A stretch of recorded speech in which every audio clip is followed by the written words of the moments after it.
So Plato argues that through the exercise of the mind, especially through studying mathematics, that human beings can leave this physical world in some kind of mystical way and to get reconnected to the big logos up here, to get reconnected up here to this big logos up here, and through exercising the mind can have a mystical experience of the theos thing, that divine, sacred, perfect, beautiful thing that runs the whole universe.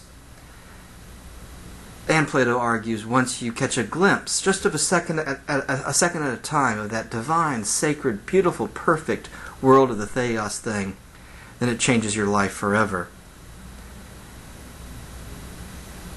And this physical universe that you and I live in is just stuff. It's just a cave. It's just shadows on the wall. And Plato's argument that there is another world outside this physical universe that you and I live in, that we experience with our bodies, that we interact with physically, his argument that there is another world outside this physical universe comes from geometry.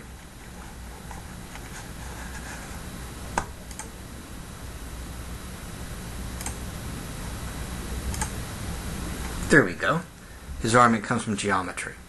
And here is Plato's argument, that there really is another world outside this physical universe. Now, what's that? It's a circle. Well, of course, you say it's a circle. If I write that and I say, what is that? You say it's a circle. But if I come back and I say, oh, really? Is it really a circle? Is it a real circle? You say, well, no. Of course, it's not a real circle. We call it a circle in conversation because it looks like a circle, it works like a circle, it's good enough to be a circle, but it isn't a real circle. It's not a perfect circle. It's not a real circle. If I say, oh really, you think that's a circle? Is that a real circle? You say, well no, I didn't think you were going to be a jackass about it. Of course it's not a real circle. In fact, the more you look at it, the less it looks like a real circle. You see how it's all scrunched on the bottom, how the two ends don't even meet. Speaking of which, are circles supposed to have two ends? And in fact, the more you look at it, the less it looks at all like a circle. You know, what's that? Well, it's a circle. Oh, is it a real circle? Well, no, it's not a real circle. It's not a perfect circle. It's not a real circle. It's not a perfect circle. We might call it a circle, although we know it's not a circle, because it works in conversation to call it a circle, even though we know that it's not. In fact, I could draw a whole bunch of circles, and I could be drawing circles all week long, and at the end of the week, how many real circles would I have drawn? None. Not a perfect circle, not a real circle. Now, I could draw some circles that were pretty good. I could draw some circles that were close to being perfect. We'll come back to that line of thought because that's a big part of the argument. But I would never have drawn a perfect circle. What's that?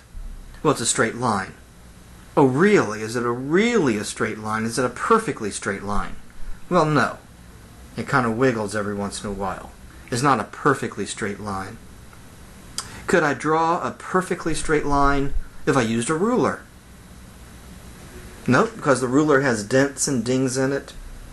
You've done this in a science class probably at some point. You've taken something that looks perfectly straight, like the edge of a razor blade. What could be more straight than the edge of a razor blade? But when you look at it under a magnifying glass or a microscope, it's got all kinds of dents and dings and cracks in it. It's not straight at all. Could I make a straight line with a laser beam?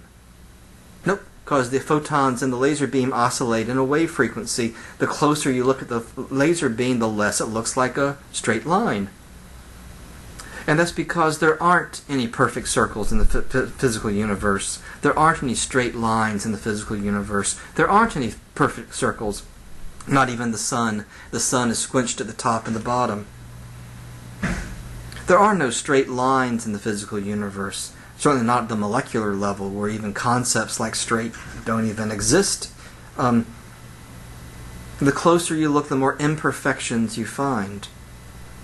Because there aren't any perfect circles in the physical universe or perfect straight lines, and yet somehow you know what those things are. You know what a perfect circle is because you can tell me which circle is more perfect than another. You know what a perfectly straight line is because you can tell me how close a line that I draw is to being perfect. You know what these things are, and yet you've never seen them. You've never seen a perfectly straight line. You've never seen a perfect circle or a perfect square or a perfect triangle. And yet you know what all these things are. Take this line of thought outside of geometry. You've experienced love in your life, but you've never experienced perfect love. You've experienced justice before, but you've never experienced perfect justice. You've seen beautiful things, but you've never experienced perfect beauty. And yet somehow you know what all these things are. You can tell me how close an act is to being an act of love. You can tell me how just a judge's sentence is, for example. You know what these things are, and yet you've never experienced them. Because these things don't exist in the physical universe. Perfect circles, perfect justice, perfect love, perfect straight lines. And yet you know what they are. They must exist somewhere because you know where they are. If they don't exist in this physical universe, well, where else would they exist but outside the physical universe? As Plato puts it, in the divine, sacred, perfect world of the theos thing, a world of perfect beauty, perfect justice, perfect love, and yes, Plato would say, perfect straight lines, perfect triangles, perfect circles, perfect trees, perfect squirrels, perfect everything. Perfect everything. And once you catch just a glimpse of the beautiful, divine, sacred, perfect world of the theos thing, then as you look around this physical universe, things are just shadows on the wall. It's just stuff. It's meaningless. It's just stuff. When you see an act of love between two people, you're reminded that it's nothing like the perfect love of the theos thing. When you see a beautiful sunset, you're reminded that it's nothing like the perfect beauty. As you look at circles and attempted circles in the physical universe, you're reminded they're nothing like the perfect circles of the theos thing. And Plato says, once you catch a glimpse of that divine, sacred, perfect world of the theos thing, then it changes your life forever. Well, just speaking for myself, which is all I ever do anyway, I think Plato has a strong argument. I think Plato's argument here gives a strong reason to believe that there's something that exists outside this physical universe. I think he makes a good argument. Not everybody has agreed with me, and not everybody has agreed with Plato. Most famously, Plato's most famous student, a man named Aristotle. Aristotle goes to the academy for several years as a student, and then when Plato begins to realize some things about the academy. For one thing, he has far more applicants for the school than he can teach himself. Plato's idea of education is always one person talking to one person. It's always face-to-face, mouth-to-ear. It's always one person in dialogue with another person. It's always two people in conversation. And if that's your model of education, well, there's only so many hours in the day. There's only so many students you can take on in a week. And besides, Plato is aging. He knows that someday he's going to die. He wants the academy to continue after his death. And so he begins to hire some of his students to teach alongside him. And Aristotle, in fact, is the first of his students that he hires to teach alongside him at the academy. Aristotle teaches at the academy for several years. But then Plato and Aristotle come to a parting of the ways. They come to a disagreement. And their disagreement is something like this. Aristotle says, okay, Plato, I understand. Let me get my pointer going up here. I understand what you're doing up here with this diagram. I mean, this is just Athenian religion. I understand that. Okay.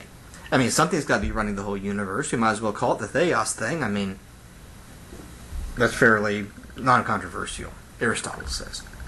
And Aristotle says, I know what you're doing here with what Plato calls the divided line of knowledge.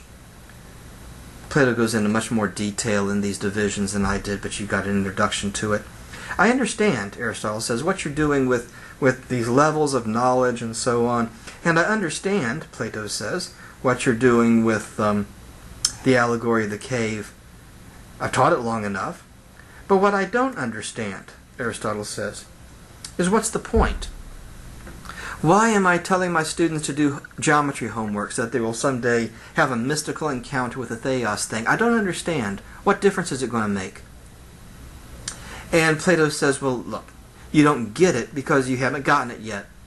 You've not yet exercised your mind to the point where you've gotten a mystical view, even of a glimpse at a time, of the divine, sacred, perfect world of the theos thing, because once you see that divine, sacred, perfect, holy world of the theos thing, it changes your life forever.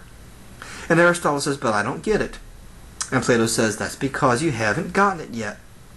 And Aristotle says, but I don't get it. And Plato says, you haven't gotten it yet. Aristotle says, I don't get it. Plato says, you haven't gotten it yet. You see where this line of conversation is going, not very far. And Aristotle eventually says, look, I'm an honorable man. I can't get a paycheck every 2 weeks by telling my students that they do this geometry homework, they'll have a mystical encounter with the theos thing.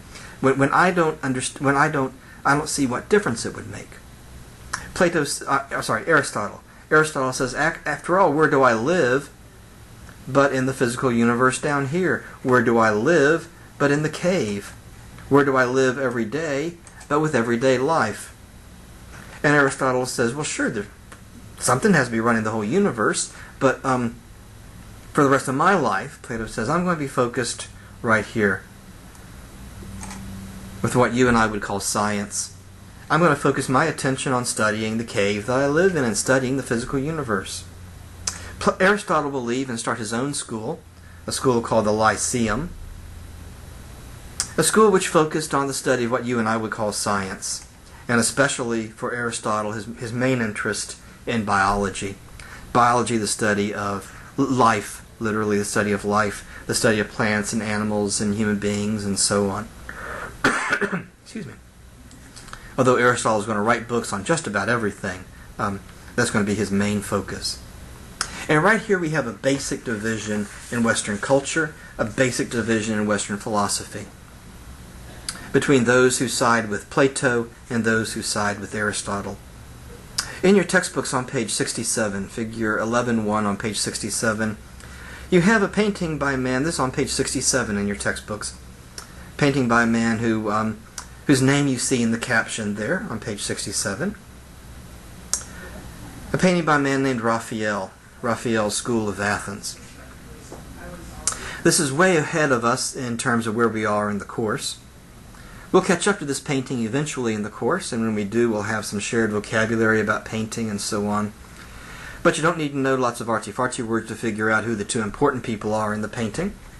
They're the two men in the center of the painting right here. These two men here. They're right in the center of the painting. They are framed in the back doorway, framed by the other arches in the painting. And in fact, there's some other clues that we'll talk about that you'll know about by the time we catch up to this painting in the course to see who the important people in the painting are. Plato and Aristotle. Plato and Aristotle. The man in the orange robe and the man in the blue robe, the two men in the center of the painting. Let me go back for a second. Those two figures in the center there, Plato and Aristotle. Now, which one is Plato? The man in the orange robe or the blue robe? That's right, the orange robe. The man to the left there is Plato. Why? How do you know that's Plato? Probably most of you took the correct answer, okay, because he's older. He's older than Aristotle. Okay, that's a good answer, and that's the right answer, and for a good reason. It might occur to some of you to think about the titles on the edges of the books. There, Plato, the man in the orange robe to the left, is holding a copy of the Timaeus. That's one of the dialogues.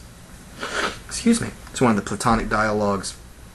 Aristotle, over to the right, is holding a copy of his book on ethics. But there's another clue as well. Notice how Plato points up.